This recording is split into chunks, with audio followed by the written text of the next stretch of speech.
The Boeing 737 cut smoothly through a cloudless Colorado sky, the late afternoon sun spilling gold across the cabin. The seatbelt sign had just blinked off, and passengers began to settle into their quiet mid-flight routines, reading, chatting, napping, or scrolling through playlists. The rhythmic hum of the engines had that hypnotic, reassuring tone every traveler subconsciously depended on. Emma Hayes sat in seat 14A, halfway down the left side, her window view filled with white horizon. She was 34, a trauma nurse. From Topeka, Kansas, heading to Miami for a long overdue break. It wasn't her first flight, but something about flying always made her uneasy.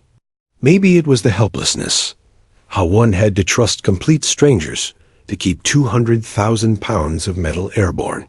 Still, she'd smiled when the flight attendant passed with coffee. She'd opened a dog-eared magazine, flipped absently through pages, and tried not to think about hospitals, deadlines, or grief, the kind of memories a vacation was supposed to bury.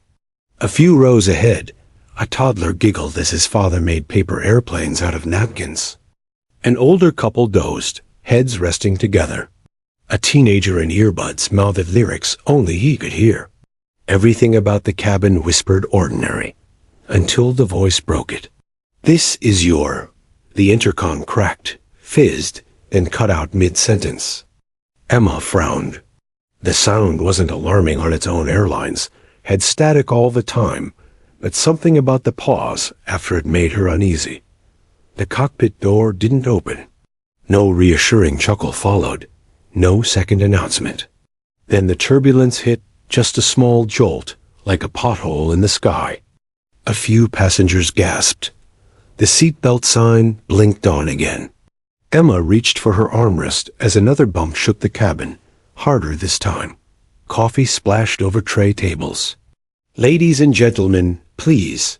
The speaker tried again, but the voice faded into static once more. A murmur rolled through the passengers. Flight attendants exchanged nervous looks. Emma's eyes caught one of them, tall, blonde, early 30s, hurrying toward the cockpit, rapping twice before slipping inside. The door clicked shut. For 30 seconds, nothing happened. The air felt thick, the silence unnerving. Then the door burst open again. The attendant stumbled out, her face ashen. "Somebody call for medical help. Both pilots are." She stopped, breathing hard, clutching the frame. "They're unresponsive." The words sliced through the cabin like a blade. Every head turned. Panic surged instantly. A man shouted, "What do you mean unresponsive?" Someone else screamed. Emma's pulse quickened, heart hammering. "Is there a doctor on board?" The attendant called, voice shaking. Emma's instincts flared before her brain could catch up. She ripped off her seatbelt and stood. "I'm a trauma nurse," she said. The attendant's eyes snapped to her. "Please come." As Emma followed her up the aisle, she could feel the passenger's eyes boring into her back, half desperate, half hopeful. The murmurs behind her blurred into a single rising wave of fear. At row 8, a man stood abruptly, flashing a badge from inside his jacket. "Federal Air Marshal," he announced. "Everyone stay seated." His voice was controlled, deep, but Emma could see the tension in his jaw. He followed her toward the cockpit. Inside the small space, the smell of coffee, metal, and fear collided. The captain was slumped over the controls, his face pale, skin glistening with sweat. The co-pilot was leaning back in his seat, head tilted, lips faintly blue. "Jesus," the air marshal muttered, kneeling beside the captain. "They're both out." Emma crouched near the co-pilot, fingers pressing against his neck. A weak pulse irregular, breathing shallow. "They're alive," she said quickly, "but they're in trouble. We need oxygen, 4 fluids, something." The air marshal's eyes flicked to the controls, the endless array of lights and levers blinking meaninglessly. "Can you keep them breathing?" "I can try," she said, ripping open the emergency med kit the attendant had brought. He nodded once, stepping into the doorway, barking orders to the attendants. "Secure the cabin. No one panics. We'll handle this." But deep down, David Rourke the Marshal knew this wasn't something his training had prepared him for. He'd faced passengers with weapons, threats of hijacking, even in-flight fires. But 2 incapacitated pilots at 32,000 feet? That was new. Behind them, the cockpit displays blinked warnings in angry red. The plane tilted slightly left. "Autopilot?" he asked. Emma glanced up briefly from her patient. "Still on, I think," she said, but she didn't sound certain. Her focus was split half medical, half sheer disbelief. Her voice trembled. How could this even happen? Both of them. David shook his head. "No idea? Food poisoning? Gas leak? I'll get maintenance on comms." But when he reached for the radio, all he heard was static. Then the plane jerked again hard enough to knock a coffee cup across the console. Outside the cockpit, passengers screamed. "Altitude dropping," Emma shouted, glancing at a flickering gauge she didn't fully understand. David grabbed the back of the captain's seat, steadying himself. "All right," he said through clenched teeth. "We need someone who can keep this thing level." Emma looked at him blankly. "You mean—" He met her eyes. "You said you're a nurse. You know calm under pressure. Ever flown a plane?" The question hung there, absurd and terrifying. She hesitated, pulse racing. "Small ones. Years ago. A Cessna. My dad used to fly before he died." "Then you're our best shot," David said without a hint of humor. She stared at the yoke, the control column that separated life from disaster. Her reflection glimmered faintly in the windshield, pale and terrified. "I can't," she began. "Yes, you can," he said sharply. "You've done harder things. You've saved lives." "But not hundreds," she whispered. His voice softened, just enough to cut through her fear. "You'll save them now." Emma hesitated one more heartbeat, then slid into the left seat. The chair felt impossibly heavy beneath her. Her hands hovered above the controls. The vibrations through the metal sent a chill up her spine. The plane dipped again. "Okay," she murmured to herself, taking a breath. "You can do this." She reached for the radio. "This is Flight 227, she said, her voice trembling. "We have an emergency. Both pilots are unconscious. Please respond." Static, she tried again. "Control, this is passenger Emma Hayes. We need help." More static than a faint voice broke through. "Flight 227, we read you. Identify who's speaking." Emma exhaled shakily. "This is a passenger. The only people conscious in the cockpit are me and an air marshal. Please tell me what to do." There was a pause. Then the voice returned, calm and firm. "Okay, Emma, we're going to help you land that plane." David looked at her with something that wasn't quite fear anymore. It was respect. The passengers behind them had no idea who she was or what she was about to attempt, but at that moment, 30,000 feet above America, Emma Hayes, the nurse who once hated flying, had just become the only thing standing between life and death. And she wasn't about to let anyone die today. She looked at the yoke, tightened her grip, and whispered the same words she'd repeated countless times in trauma rooms back home. "All right, let's save them." The radio crackled again. "Flight 227. Confirm both flight crew incapacitated?" Emma swallowed hard. "Affirmative. Both pilots are unconscious. One breathing irregularly, the other completely out." Her voice trembled, but she forced herself to sound calm. "Copy that," came the reply, steadier now. "Stay calm, ma'am." "What's your name?" "Emma Hayes." "All right, Emma," the controller said. "We're patching you to Jacksonville Center. Help's coming." The line went silent for a moment, filled only with the low, endless hum of the engines. Behind her, Air Marshal David Rourke stood like a statue, one hand braced on the doorway, the other resting unconsciously on his holstered pistol. His eyes darted between Emma's pale hands gripping the yoke and the blinking instruments that looked like a foreign language. "Okay," he said finally, leaning closer. "You can really do this?" Emma didn't look up. "No idea. But we're not crashing. Not today." Her father's voice echoed in her head. "Steady hands make steady wings." She remembered those childhood weekends at a dusty Kansas airstrip, her dad guiding her through the basics of flight in a rattling two-seater Cessna. She had been 12, wide-eyed and fearless then. Now at 34, fear sat heavy on her shoulders, but the muscle memory lingered somewhere deep, waiting. The cockpit phone buzzed. David grabbed it.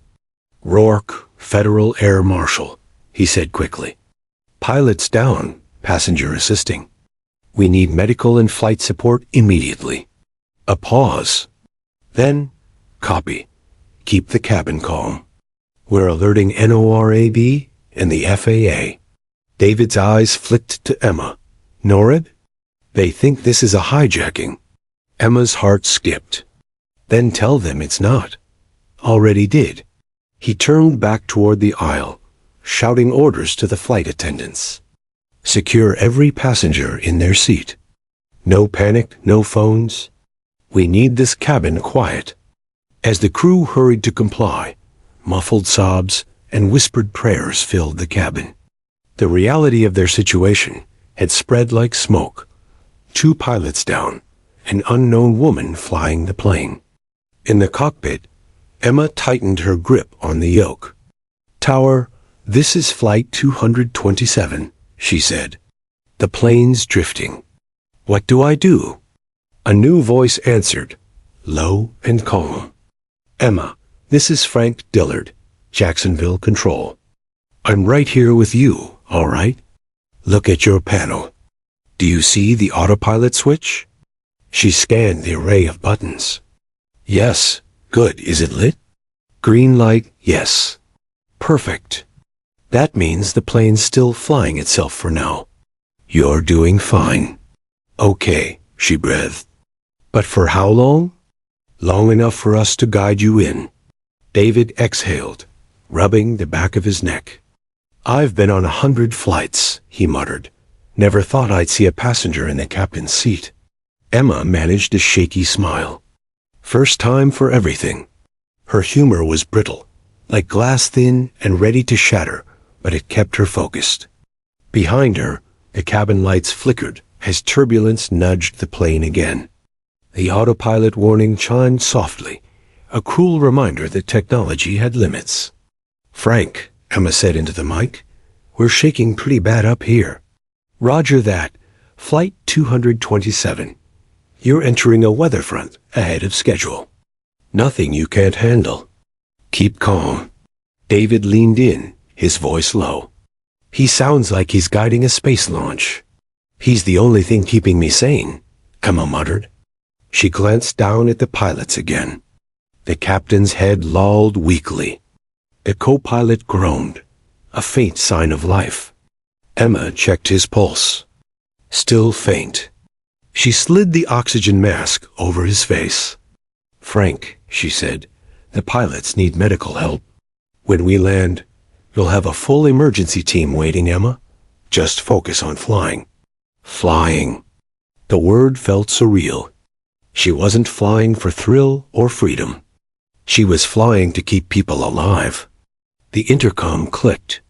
A flight attendant's trembling voice filled the cockpit. "Miss Hayes, passengers are asking what's happening. What should we tell them?" Emma hesitated, glancing at David. He took the mic. "This is Air Marshal Rourke. Both pilots are sick, but we have trained help in the cockpit. Stay calm. Fasten seatbelts. You are safe." He hung up, turning back to her. "You're the trained help now," he said quietly. "Don't remind me," she muttered. Minutes passed.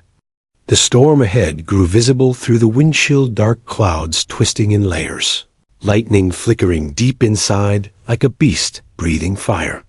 "Frank," Emma said nervously, "that storm looks ugly." "It is," he admitted, "but you're at altitude. We'll route you around it if we can." The plane jolted again, harder this time. The coffee mug that had been rolling near the captain's feet shattered against the floor. David grabbed the console for balance. "Autopilot's struggling," he said. "We're pitching." Frank's voice came fast. "Emma, I need you to take the yoke firmly. Right hand. Pull gently to level the nose." Her heart pounded. "Copy that." She gripped it tight, pulling slightly back. The plane's nose lifted, alarms silencing one by one. The pressure eased, and the cabin steadied. David blinked, stunned. "You just fixed our altitude." Emma's lips parted in disbelief. I did?" "Affirmative," Frank confirmed, overcomes. "You've got good instincts, Emma." She almost laughed, half hysterical. "Tell that to my shaking hands." Frank's voice softened. "They're the hands keeping everyone alive." "You're doing beautifully." Emma blinked rapidly, forcing away tears. She hadn't realized how desperately she'd needed to hear that. For a brief, fragile moment, the cockpit felt calm again, the storm outside distant, the hum of the engine steady. Then the proximity alarm blared. David snapped toward the display. "What now?" Frank's tone changed, instantly tight, professional. "Flight 227. You've got air traffic 2 miles ahead, altitude 330. Adjust to 31,000 immediately." Emma's brain spun. "How?" "Throttle down slightly, pitch nose down. You'll descend slowly." David pointed. "That lever, ease it back." She did, her breath catching as the altimeter dropped. The turbulence picked up. Passengers screamed faintly through the door. "Frank, we're shaking again." She called. "Hold your altitude change steady." "You're fine, Emma." Lightning flared outside, white against black sky. The instruments flickered, the autopilot clicking angrily. Emma's eyes darted everywhere. "Something's wrong." "Stay with me," Frank said, his calm voice cutting through the chaos. "The system's just resetting." "You're okay." David squeezed her shoulder. "He's right." Eyes forward. She nodded, hands gripping until her knuckles turned white. The plane steadied again, slipping beneath the storm layer. The air smoothed out like silk. Frank exhaled audibly through the radio. "Beautiful correction, Emma. You're clear of traffic." A stunned laugh escaped her lips. "Guess I just did my first maneuver." David chuckled softly. "And nobody died." "That's a win." Silence followed, relieved, disbelieving silence. Through the windshield, the horizon stretched endless and golden, the last sunlight scattering across the clouds.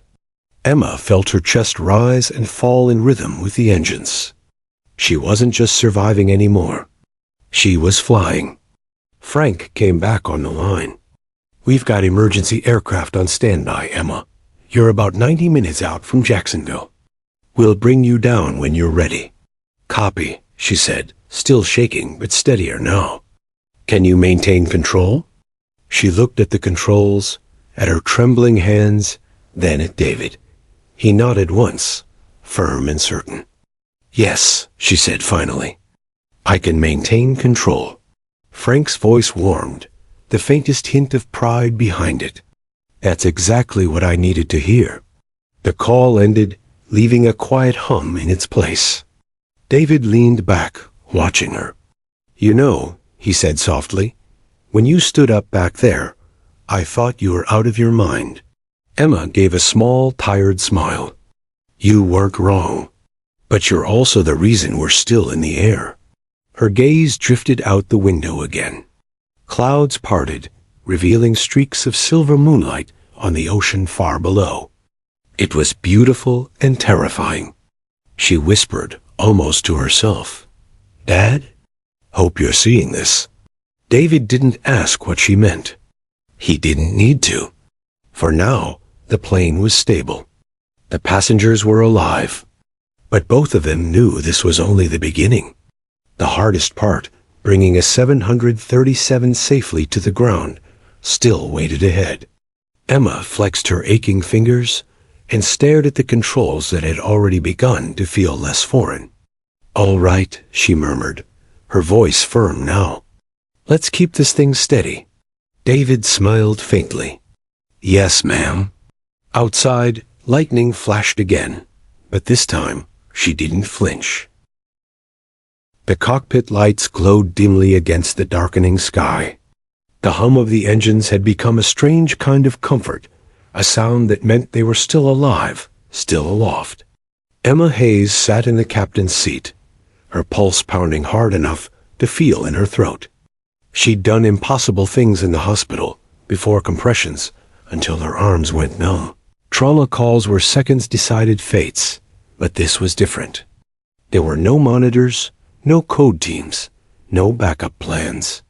Just her, a steel bird, and 152 terrified souls depending on her trembling hands. "Okay, Emma," came Frank Dillard's calm drawl through the headset. "Let's run through the basics. You're holding steady at 31,000 feet, right?" Emma glanced at the altimeter. "Yes, altitude stable." "Good. Now, what's your indicated airspeed?" She looked again, searching the console, until she found the gauge labeled IAS. 270 knots. Perfect. That's right where you want to be. You're doing great, Emma. She almost laughed, a sharp sound that cracked with disbelief.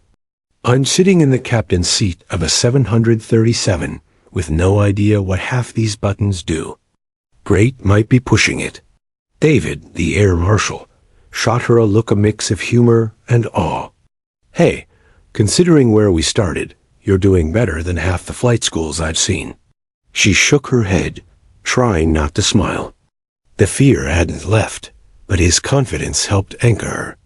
Frank, she said, voice steadier now, how long can autopilot hold?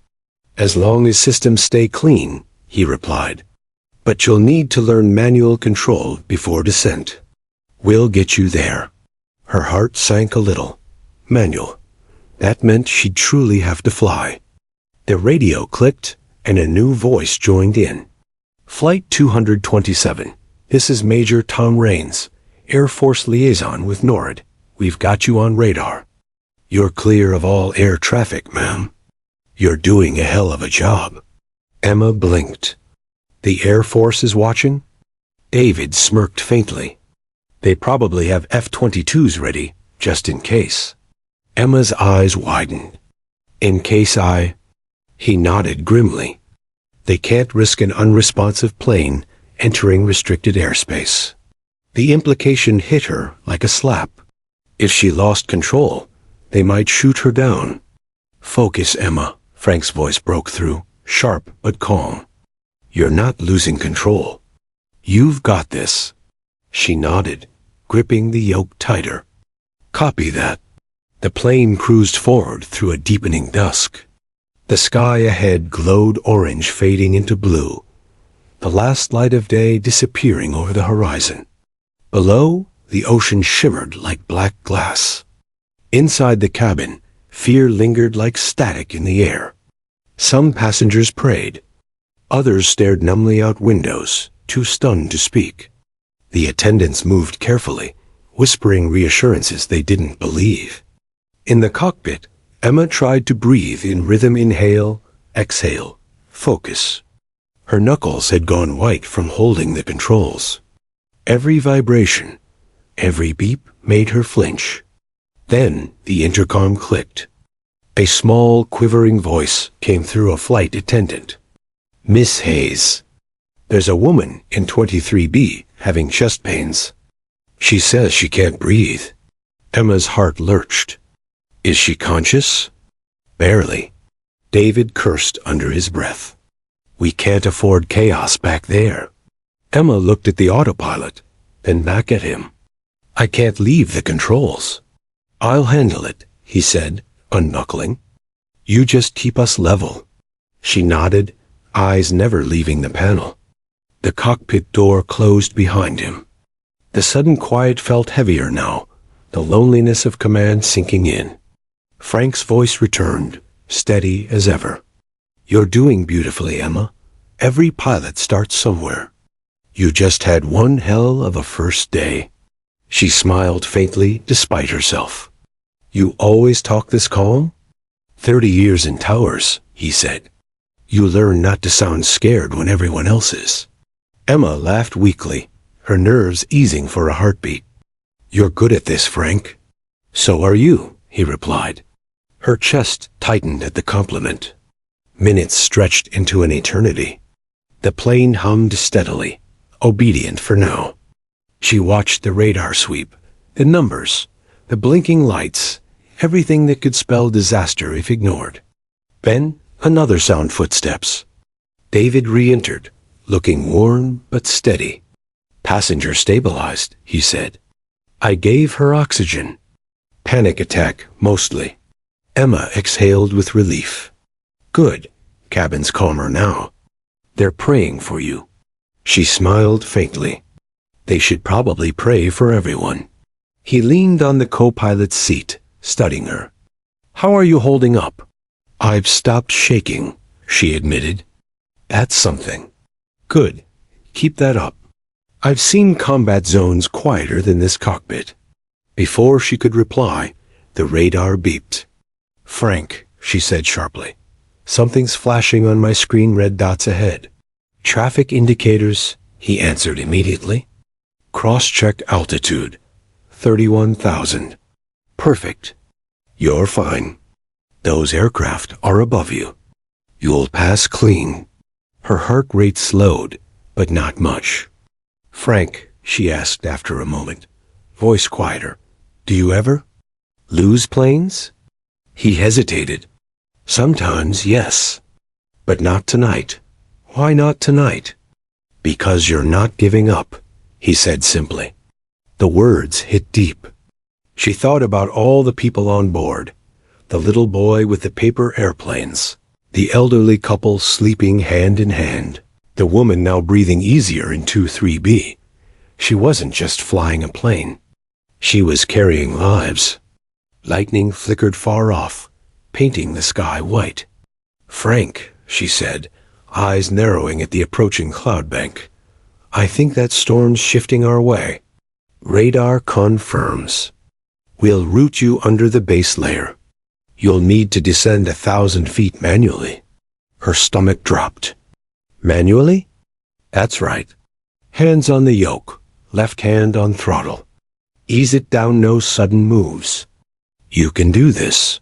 David braced beside her. I'm here if you need me. Okay, she whispered, taking a breath. Let's do this. Her hands trembled as she eased the throttle back. The nose dipped slightly.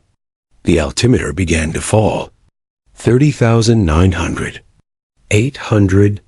Beautiful, Frank coached. Keep it steady. Don't overcorrect.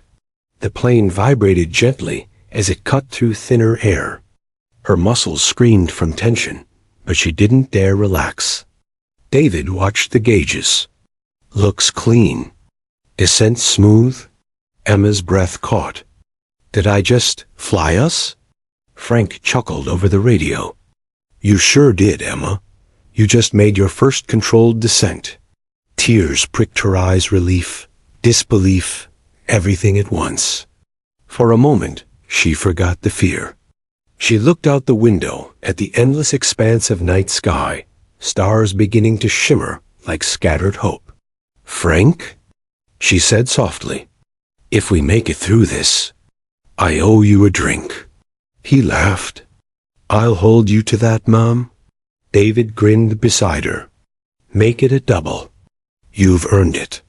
The plane leveled again, smooth and quiet. The passengers had no idea that a nurse from Kansas had just kept them alive to their first manual maneuver.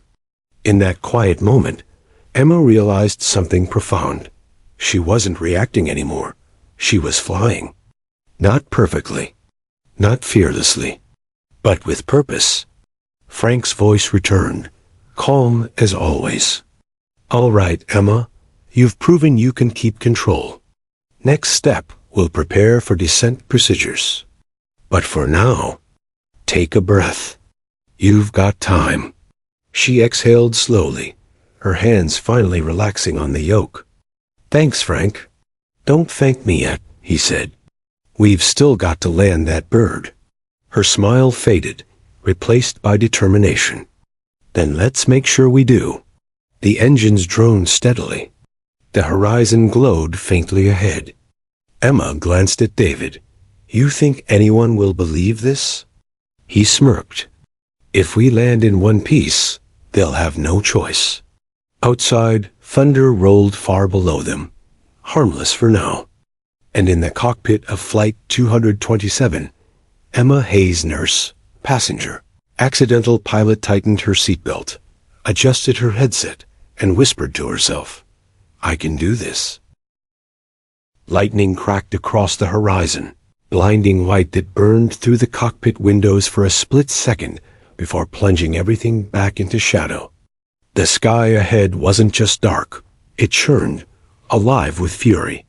Thick clouds twisted and flashed, a monstrous wall stretching as far as she could see.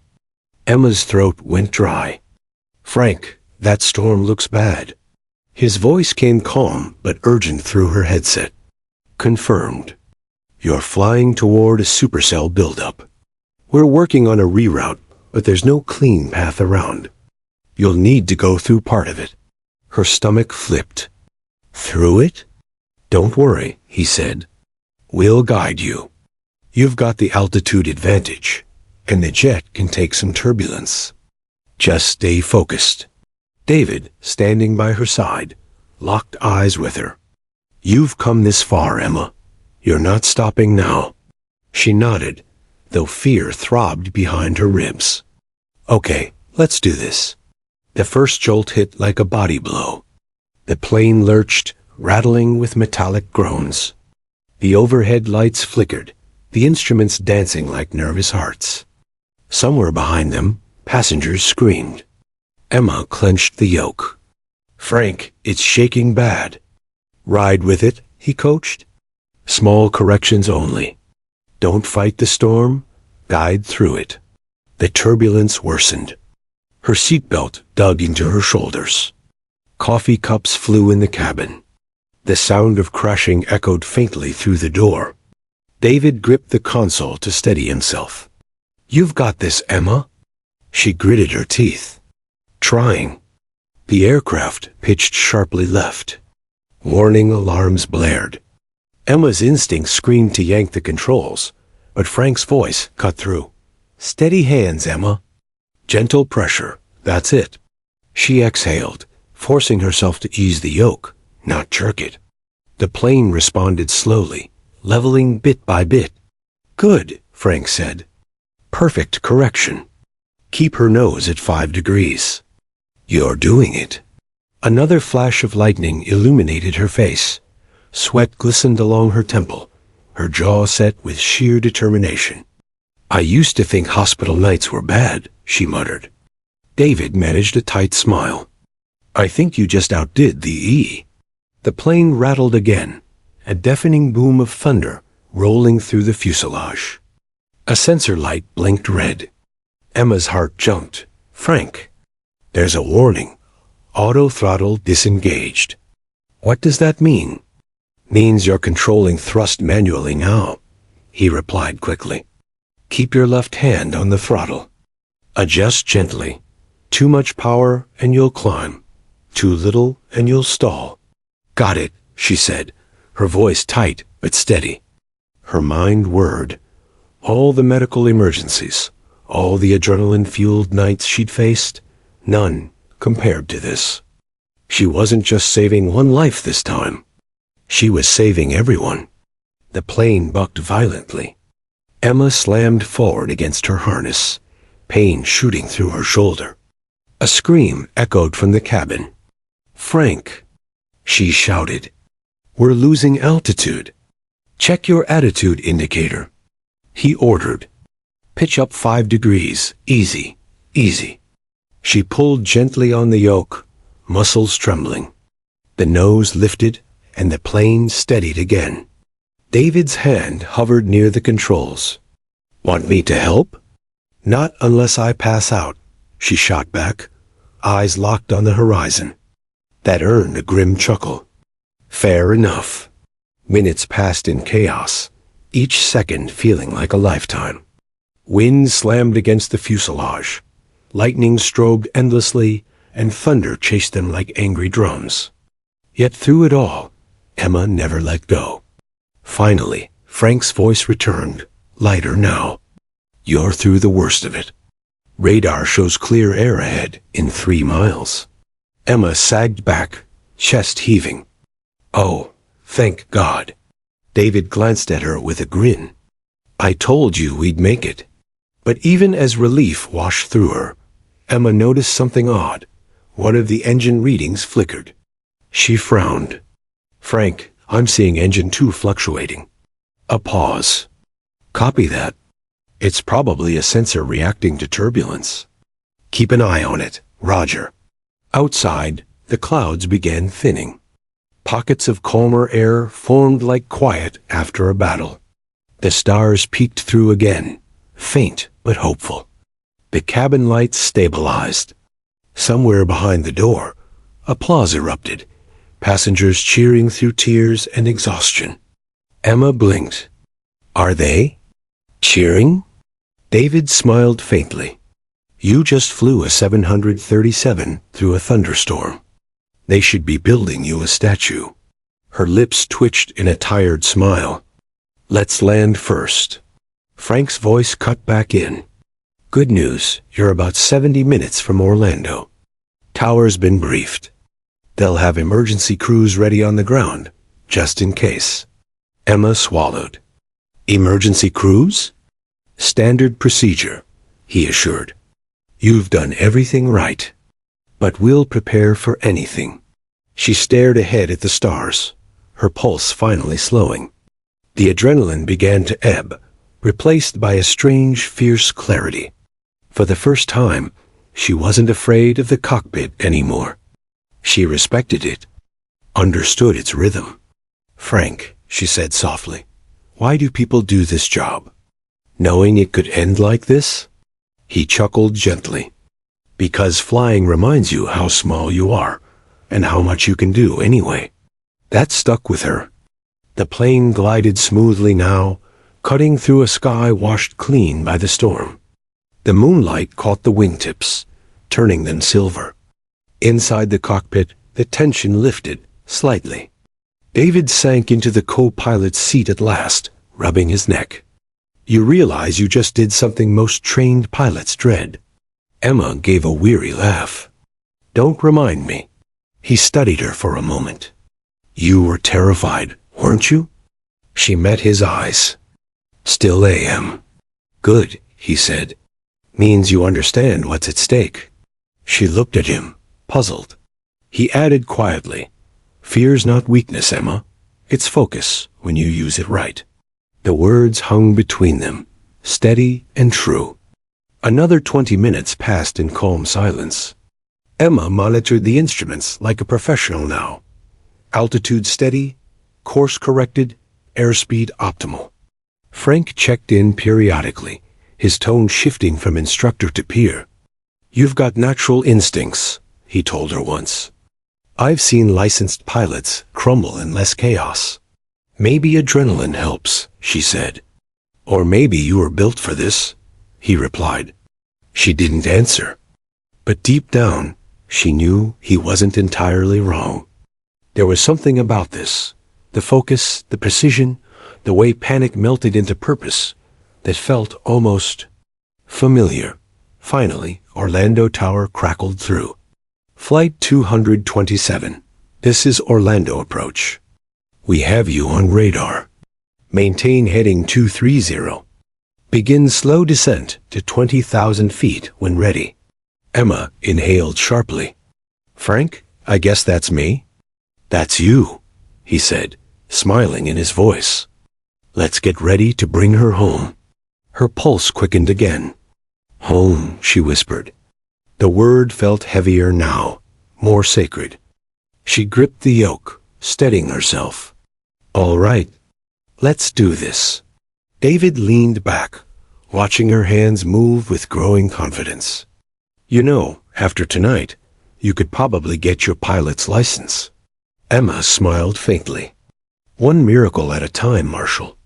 The plane tilted gently as she adjusted the throttle, beginning the descent just as instructed.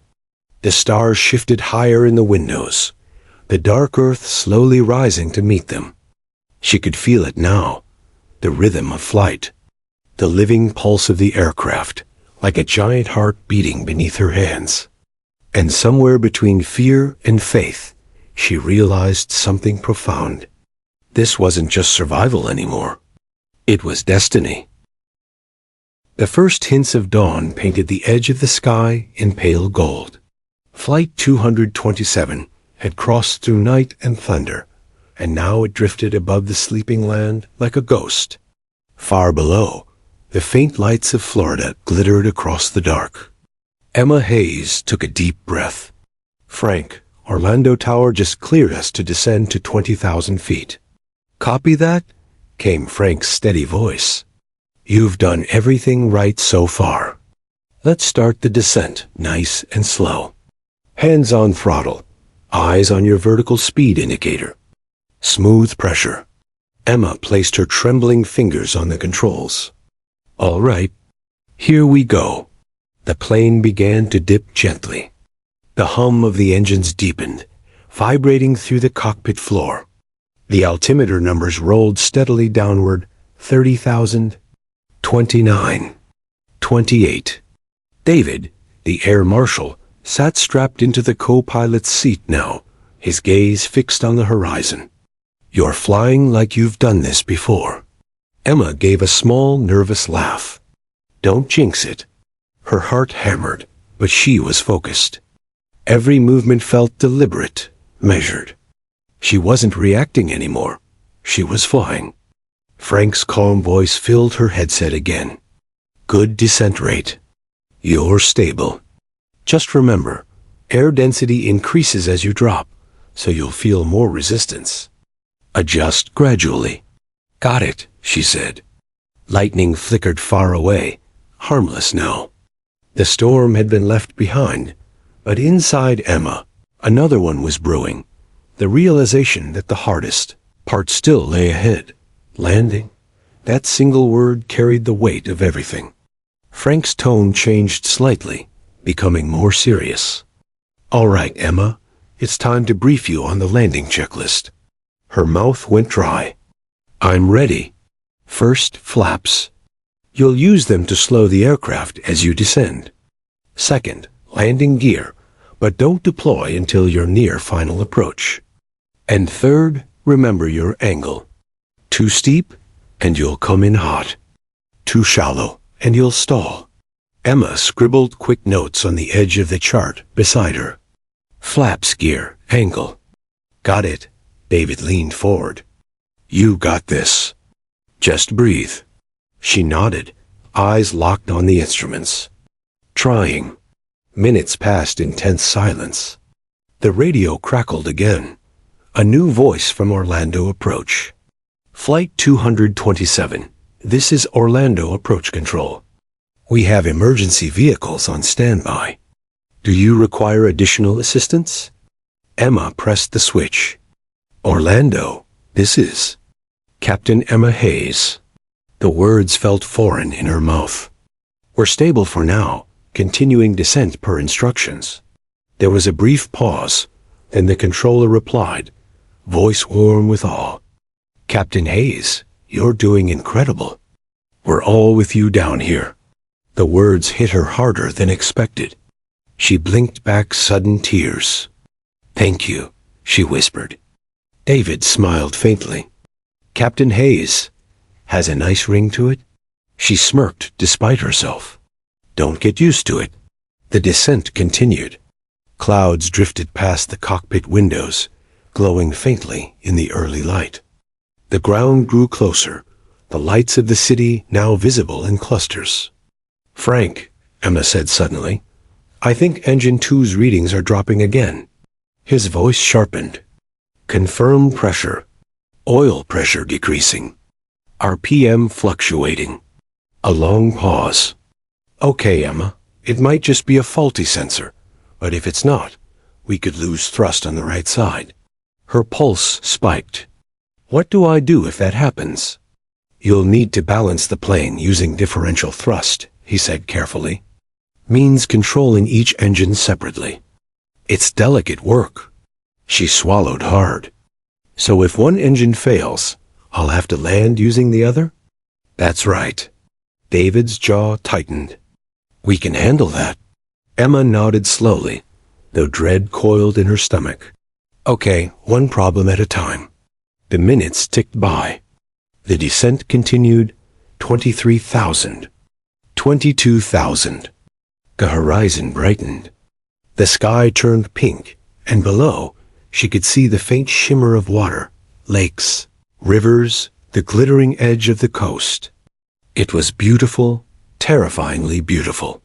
Frank's voice guided her through every motion, his tone like a heartbeat, constant, reassuring. "Flaps to 15. Airspeed 250 knots. You're doing perfect, Emma." "Flaps set," she confirmed. David grinned. "Look at you, speaking pilot." "I'm improvising," she muttered, adjusting the throttle. But before relief could settle in, the plane shuddered violently. A deep metallic growl from the right engine. Warning lights flashed red across the panel. "Frank," she cried. "Engine 2's failing." Static hissed for a heartbeat before his voice returned, louder now. "Confirm engine status, RPM. Dropping fast, below 40%. Shut down procedure," he ordered. "Pull the right side throttle to idle. Cut fuel feed." Emma's hands moved instinctively. She grabbed the lever, pulled it back hard, and flipped the fuel control switch. The engine's roar faded to silence. The plane tilted right as thrust unevenly dropped. Warning chimes screamed. David grabbed the console. "Level it." "I'm trying." She gasped, forcing the yoke left. The aircraft wobbled, nose dipping, then steadied. Beautiful correction. Frank shouted, "You've got her balanced. Don't panic. One engine can get you home." Emma's breath came fast and shallow. "Copy." One engine. The silence from the right side felt wrong, like flying with one wing missing. But the other engine held strong, humming steady. "Frank," she said quietly, "how long can we fly on one?" "Long enough," he said simply. The cabin intercom clicked. The flight attendant's trembling voice came through. "Captain Hayes? Passengers are asking if everything's okay." Emma hesitated, then pressed the mic. Tell them everything's under control." Her voice wavered slightly, but it was strong enough to calm. David nodded approvingly. "Good call, Captain." She didn't reply. Her focus tunneled entirely to the instruments, to the rhythm of descent. Altitude, 19,000. Airspeed, 230. "Frank," she said, "we're approaching 20,000 feet." "Copy. Begin gradual turn to heading 180. That'll line you up with final approach path." "You're almost there." "Almost."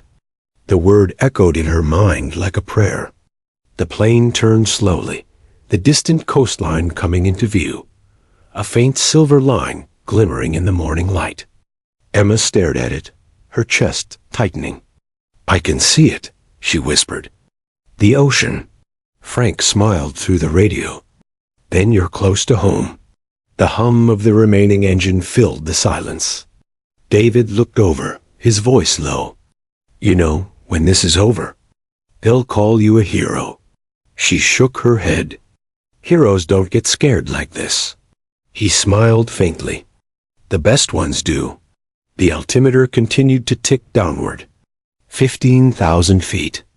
The world below grew sharper now. Highways, neighborhoods, fields. Frank came back on the line. All right, Emma. Next step, tear down at 10,000. We'll guide you through landing procedures when we hit final approach. You're doing beautifully. Her throat tightened. Copy that. She risked a glance out the window. Sunlight spilling across clouds like liquid gold, the dawn breaking wide open beneath them. David followed her gaze. You just flew through a storm, lost an engine, and you're still bringing us home. If that's not heroic, I don't know what is. Emma exhaled shakily. Let's make sure we land first. He grinned. Fair point. The plane leveled briefly at 12,000 feet. Emma's arms ached, but she didn't dare relax. Her heartbeat matched the rhythm of the instruments, steady, insistent, alive. Frank, she murmured, you still there? Still with you, he said. And for the record, Emma, I've never been prouder of someone I've never met. Her eyes welled, but she blinked it away. Don't make me cry right now. He laughed softly. Save it for the runway. The air thickened as they dropped lower. The sky brightened into full daylight, painting everything gold. And for the first time since the crisis began, Emma dared to believe they might actually make it. But deep in the cockpit, beneath the steady hum of the surviving engine, a faint mechanical rattle began to echo. Low, subtle, easy to miss. David frowned. You hear that? Emma nodded slowly, unease crawling back through her chest. Frank, she said softly, I think something else just changed. The rattle deepened into a steady clunk-clunk beneath the cockpit floor. It wasn't loud, but it carried the kind of tone that froze every muscle. Emma's eyes darted across the panels. Nothing looked different, but the sound felt wrong, like a heartbeat out of rhythm. Frank, she said, trying to keep her voice even, we've got a mechanical noise. Forward compartment. It started just after we leveled at 12,000. Static crackled, then Frank's measured voice returned. Copy that, Emma. Could be the hydraulic pump compensating for engine 2 loss. Check pressure gauges on the second column. She leaned closer. Hydraulics A and B, both reading lower B's in yellow. That's what I thought, Frank replied. You're losing partial hydraulic power. Flight controls will feel heavier. Nothing catastrophic if you stay ahead of it. Heavier? She repeated, fingers tightening around the yoke. Means you'll have to muscle her more on descent, he explained. Like steering through wet concrete. David's jaw flexed. Can she land like that? Frank answered before Emma could. She can. She's proved she can do anything. Emma swallowed hard, feeling the truth and the weight of the compliment all at once. Okay, let's keep moving. Outside, morning had fully bloomed. Sunlight spilled through breaks in the cloud deck, gilding the wings in pale gold. The city below looked peaceful, oblivious. All right, Frank continued. At 10,000, extend landing gear. With hydraulic loss, it might deploy slower. Don't force it. Let gravity help. Emma nodded. Gear down at 10. Exactly. The altimeter spun downward. 11,200 feet. The wind outside shifted, buffeting the plane gently. She could feel the controls stiffening, just like he said. David glanced at her hands, veins showing from the strain. You good? Get fine good, she muttered, but she was smiling barely. He chuckled. That's my pilot. The radio popped again. Flight 227. This is Orlando Tower. Runway 18 right cleared for emergency landing. Winds calm, visibility 9 miles. You're the only bird in our sky. Emma exhaled a long, trembling breath. Roger, Orlando. Beginning final approach. Frank's tone turned crisp, instructor sharp. Okay, Emma. We're about to earn those wings for real. Flaps to 20. Airspeed 180 knots. Flaps 20, 180, she repeated, easing the lever. The plane responded sluggishly. Perfect. Now gear down. She reached for the gear handle and pulled. There was a low groan beneath them, then a clunk one, 2, but not 3. Her stomach dropped. Frank. I only heard 2 locks. Silence filled the headset for a full second. Check indicators. She glanced at the panel. 2 green lights glowed steady. The third blinked amber. Left main's down. Nose down. Right main. She swallowed. Not locked. David cursed under his breath. That's the side with the dead engine. Frank came back calm but firm. Okay, Emma, don't panic. Could be a sensor fault or a mechanical hang-up. Try cycling the gear lever once. She lifted it, waited, lowered again. The sound repeated 2 solid clunks, one uncertain. Amber light stayed flashing. Still not locked, she said. Frank inhaled audibly. All right. We'll work the alternate extension system. There's a manual release handle on your right, red-tipped, under the console. Can you see it? Emma bent forward, found the handle, and nodded. Got it. Pull and hold for 10 seconds. She did. The handle resisted, then slid outward with a heavy clang. Somewhere beneath them, metal shifted, then a louder thud. David peered out the side window. Frank, I think it's down. Looks aligned. Emma checked again. The amber light flickered, then glowed steady green. She sagged back, breathless with relief. 3 greens confirmed. Frank's voice cracked with a rare laugh. Beautiful. You just did an alternate gear drop like a pro. Emma smiled weakly. Add it to my resume. The tower came through again, calm and composed. Flight 227. You are cleared to land. Emergency vehicles in position. Wind 05 knots from the east. Good luck, Captain. Captain. The word echoed in her headset, strange and powerful. Frank's tone softened. All right, Emma. From here on, it's all feel.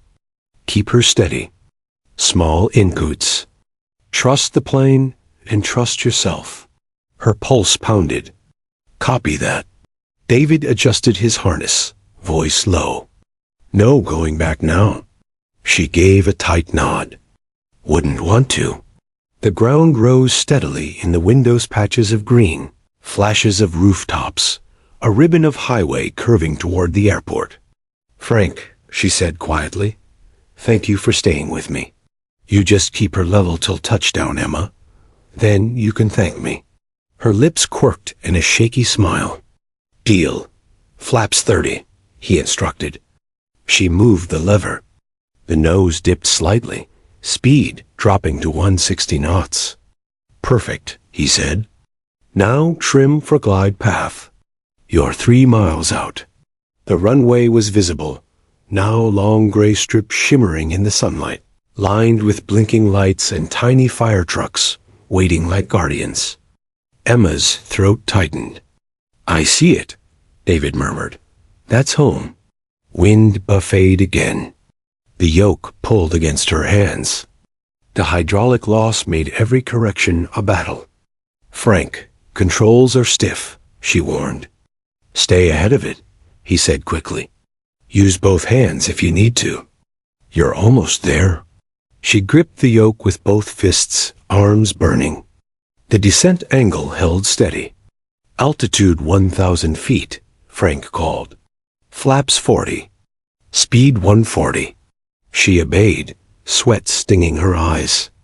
The runway grew fast in the windshield closer, clearer, terrifyingly real. David's voice came quiet, reverent. Whatever happens, you did it, she whispered. Not yet. Frank's tone rose over the radio. 500 feet steady? Steady. The plane jolted sideways in a crosswind gust. Emma gasped, overcorrected, then eased it back, fighting instinct and gravity in equal measure. "Beautiful recovery," Frank said. "Keep it centered. You're lined up." 200 feet. The engines whined lower. The wheels hung ready beneath them. 100. "Flare gently," Frank said. "Ease back now." She pulled the yoke, heart in her throat. The aircraft floated for an instant that lasted forever. Then impact. A thunderous jolt, tires screaming. The plane bounced once, then slammed again. Sparks flared beneath the right wheel. David braced. "Hold it straight." Emma fought the pull, every muscle straining. The nose dipped, then steadied. The runway rushed beneath them in a blur of gray and light. "Reverse thrust," Frank commanded. She pulled the levers. The remaining engine roared. The aircraft slowed, shuddering violently as the right side dragged slightly from the damaged hydraulics. Outside, emergency lights streaked by red, blue, white. 80 knots, Frank said.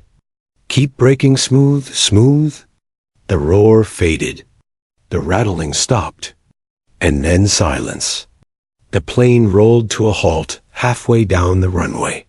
For a moment, no one moved. Then the cockpit erupted with a sob from Emma's throat, a sound of disbelief and release all at once. David unbuckled and grabbed her hand, squeezing hard. "You just landed a 737 with one engine and partial hydraulics. You realize that?" She laughed through tears. "I just want to stop shaking."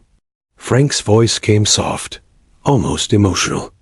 "Flight 227, welcome to Orlando." "Outstanding work, Captain Hayes." Applause erupted through the cabin behind them, raw, thunderous, human. The sound filled the cockpit, echoing down the fuselage like a heartbeat. Emma lowered her head into her hands, breathing hard, tears spilling freely now. David looked out the window, fire trucks closing in, sunlight gleaming off their chrome. "They're here," he said. Emma lifted her gaze, voice trembling. "Frank, we made it." "You didn't just make it," he replied. "You brought every soul home." The wheels ground against the tarmac for a final, controlled halt. Smoke hissed faintly from the right tires, and the low, steady hum of the surviving engine slowly wound down. Outside, emergency vehicles flanked Flight 227, flashing red and blue lights like a symphony of urgency. David Rourke reached over, tapping her shoulder. "Captain Hayes," he said quietly, voice tight with emotion. "You just saved over 100 lives." Emma couldn't speak. She sat frozen, staring out the cockpit windows at the organized chaos below. The reality of what had just happened was catching up with her. Every passenger, every crew member, every life she had fought to protect, all safe because she had held the yoke. The intercom buzzed. Her voice, shaky but composed, came through the cabin. "Flight 227 has safely landed. Please remain seated and follow crew instructions until help reaches you." Behind her, murmurs of relief began to swell. A few passengers who had been crying erupted into spontaneous applause, clapping and cheering through the aisles. Some embraced, others wept quietly, gratitude spilling into the air like a tangible presence. David let out a low whistle. "Never thought I'd see a plane full of passengers cheer their nurse." Emma managed a tight smile. "Not exactly my typical day at work." "Try telling that to the news crews," David muttered. Already, the first responders were approaching. Firefighters and paramedics swarmed the plane, checking passengers, offering oxygen, and guiding the shaken travelers toward ambulances and support vehicles. Emma unbuckled, legs stiff from hours of tension, and turned to David. "You handle the passengers?" "I've got it," he said. You need a break. A medevac nurse approached, clipboard in hand. Are you? She hesitated. The one who landed the plane? Emma nodded, her throat dry. Yes, I just held the controls. The nurse's eyes widened. Ma'am, you'll need medical attention. I need to check your vitals. Emma allowed herself to be guided out of the cockpit, the weight of adrenaline finally beginning to drain. Every step felt surreal, the applause of passengers, the flashing lights, the low hum of engines cooling down. She felt like she was walking through a dream. David followed beside her, calm but alert. You've earned this, he said, watching her stumble slightly. Paramedics led her to a waiting gurney. Let's check blood pressure, pulse, and stress levels. You've been through a high-intensity situation, one said. Emma let them take over, sitting quietly as her vitals were checked. Despite fatigue, her pulse was steady, her breathing controlled, a testament to the hours of focus she had maintained. Outside, media crews were already setting up. Cameras, microphones, flashing lights. Reporters whispered to each other as they caught the first glimpses of the plane and its passengers. Someone had spotted Emma being escorted by the air marshal, and a new narrative was forming instantly. The nurse who landed Flight 227. David glanced at her. Brace yourself. You're about to meet the world's attention. Emma gave a shaky nod. She had flown a plane, saved lives, and now she would face the scrutiny she hadn't asked for. The first passengers emerged from the jet bridge. One elderly man, tears streaming, approached Emma and David. You? You saved us, he whispered. I can't thank you enough. Emma managed a small smile. You just make sure you take care of each other, okay? He nodded, his hands shaking. I will. I promise. Nearby, a mother hugged her children tightly, words muffled by sobs. Passengers exchanged stories of the turbulence, of fear, of watching a stranger take the controls and fight the storm. David leaned closer to Emma. They're going to tell your story. They'll call you a hero. Don't be surprised if it's front-page news. Emma's lips parted as she finally spoke aloud. I didn't do it for fame, she said softly. I did it because we were all in this together. A firefighter stepped forward, shaking her hand. Captain Hayes, he said, seriously. You were calm, precise. Nobody could have done it better. The words rang in her ears. Calm, precise. She had been those things even when she didn't believe she could. A news camera crew approached cautiously. A reporter called out, Ms. Hayes, can we get a statement? Emma paused. She wasn't sure what to say. She had been focused on survival, on keeping the passengers alive. Words seemed small compared to what had just occurred. Finally, she took a deep breath. I'm just grateful everyone is safe. That's all that matters. The crew did an amazing job helping me, and the passengers stayed calm. Together, we made it. The reporter nodded, impressed, scribbling furiously. Cameras clicked. The moment was captured for the world to see. David watched quietly, pride written across his face. You kept your head, Emma. Never lost focus. She let out a breath she hadn't realized she'd been holding. I don't even know if I can believe it myself. Nearby, passengers began approaching her individually, hands extended, stories pouring out. A young boy with messy hair handed her a paper airplane. I hope it flies like you did, Emma chuckled through tears. It will. Make sure it has a good landing. A flight attendant embraced her tightly. You just did what no one expected. You gave all of us hope. Even the medics shook their heads, murmuring in disbelief at the calm determination of a woman who had taken control when every pilot had failed. David stepped back for a moment, letting her take the spotlight. He could see her exhaustion, the toll it had taken physically and mentally. But he also saw something stronger, a core of bravery that had carried them through impossible odds. From the edge of the tarmac, more emergency personnel began taking notes and preparing statements. The city's emergency response system had never had a landing quite like this, and the narrative was already forming. Flight 227 had been brought safely, down by a passenger who refused to give up. Frank's voice crackled lightly in her earpiece. "Captain Hayes, congratulations. You've done an incredible job. You should be proud." Emma swallowed, letting herself finally feel the weight of his words. "Thank you," she whispered, "for staying with me." "You did all the hard work," he replied. "I just guided you along." She gave a small, tired smile, allowing herself a moment to breathe.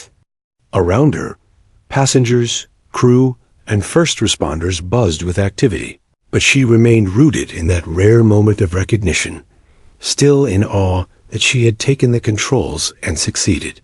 A firefighter approached, gesturing to a small group of passengers.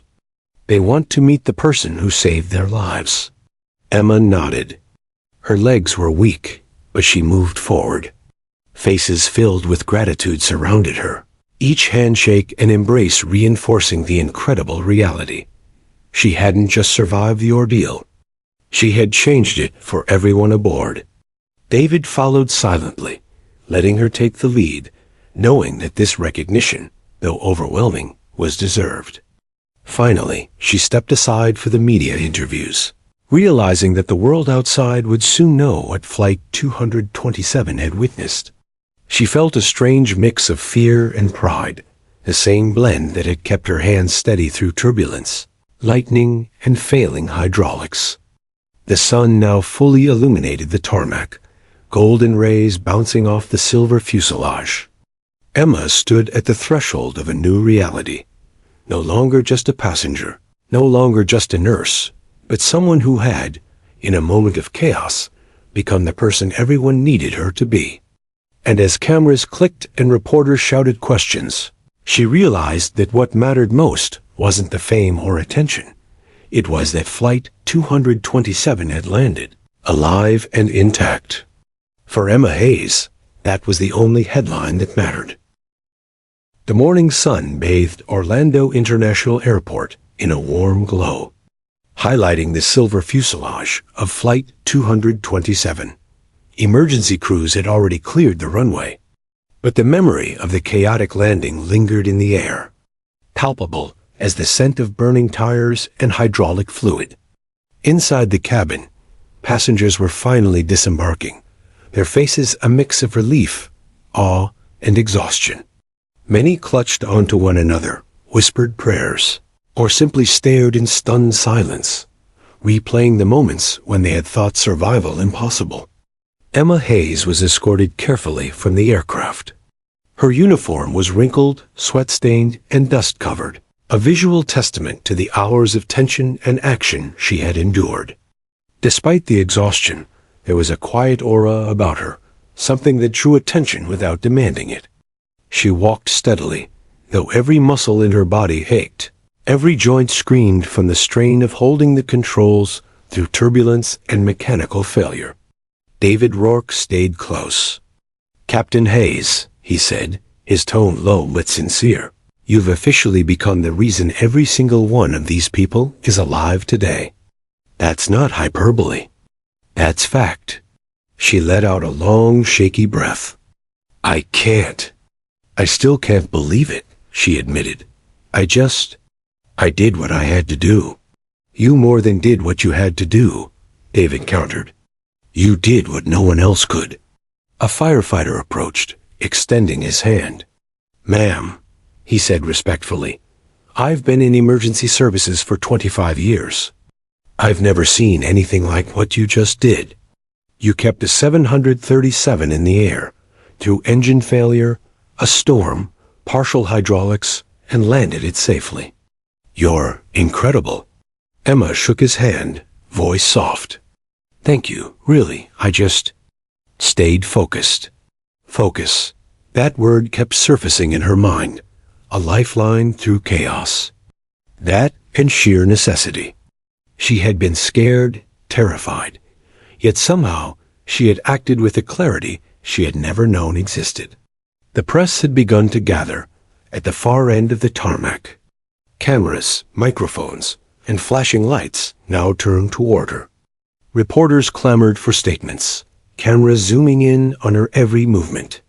Passengers waved, some crying openly, others cheering, all pointing toward the woman who had, for hours, seemed untouchable in her courage.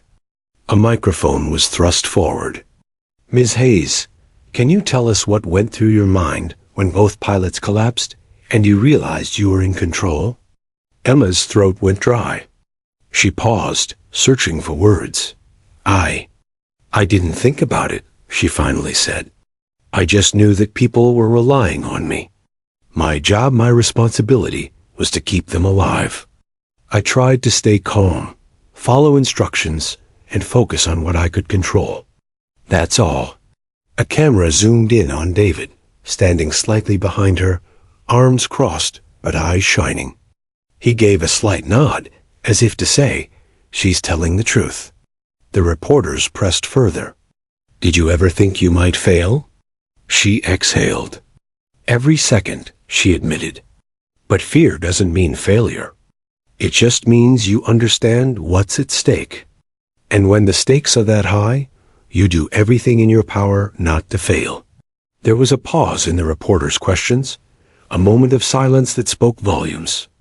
The crowd of emergency responders, passengers, and onlookers waited for more, but it was clear her words carried weight.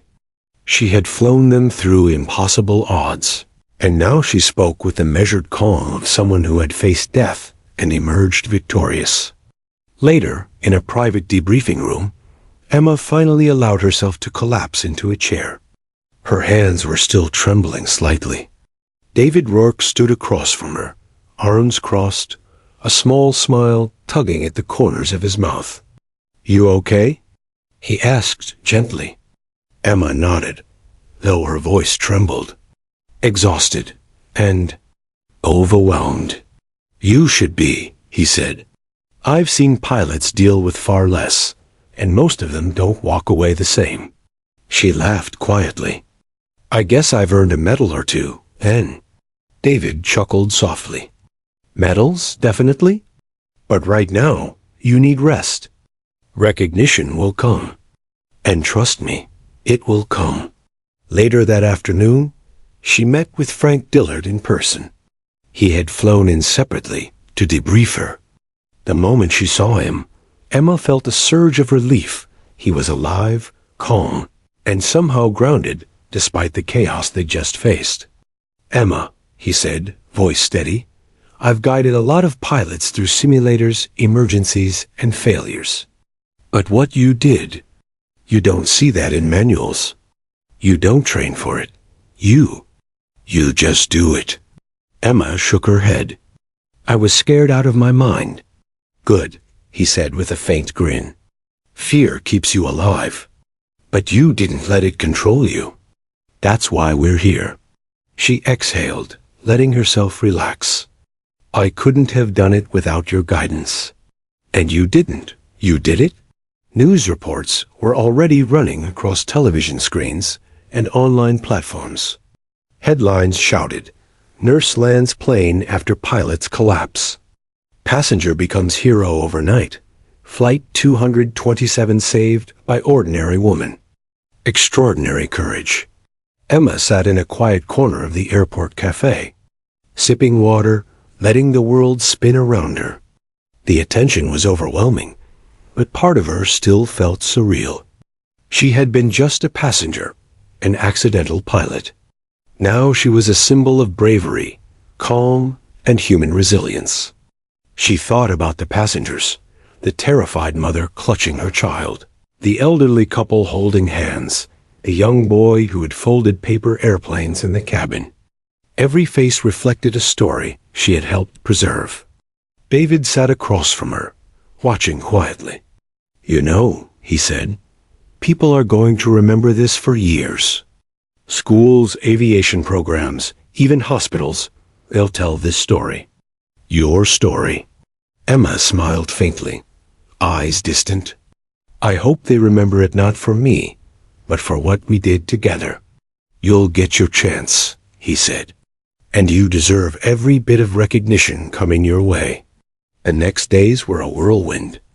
News interviews, public appearances, and congratulations from officials poured in. The airline formally acknowledged her actions with an honorary pilot certificate, a rare acknowledgement of courage and composure under extreme duress. Emergency response teams praised her precision. The public hailed her as a hero. Through it all, Emma remained humble. She thanked every flight attendant, every emergency responder, every passenger she could reach. She credited David, Frank, and the entire crew. One evening, after a day filled with cameras, microphones, and press conferences, she finally sat alone in a quiet hotel room. The adrenaline had faded, leaving exhaustion and reflection. She thought back to the cockpit, to the storm, to the moments of absolute fear, and the surprising calm that had carried her through. Her phone buzzed. A simple message from David. "You changed lives." "Don't forget it," she typed back. "Neither will I." The world had witnessed courage in its rawest form, but for Emma Hayes, the true reward was quiet. It was the knowledge that ordinary people, one nurse, one air marshal, one crew, could face impossible odds and prevail. That human determination and instinct, coupled with calm guidance, could literally save lives. She looked out the window at the city lights. The sky was calm now, washed clean by the storm they had survived. Emma allowed herself to smile, a deep, relieved smile, knowing that life on Flight 227 had been preserved, and that she, a passenger who had never intended to pilot a plane, had become the linchpin in a story of survival. And as the world buzzed outside, one fact was undeniable. She would never be just a passenger again. Emma Hayes had flown into history and landed safely, leaving behind a legacy of courage, calm, and human resilience that would be remembered forever.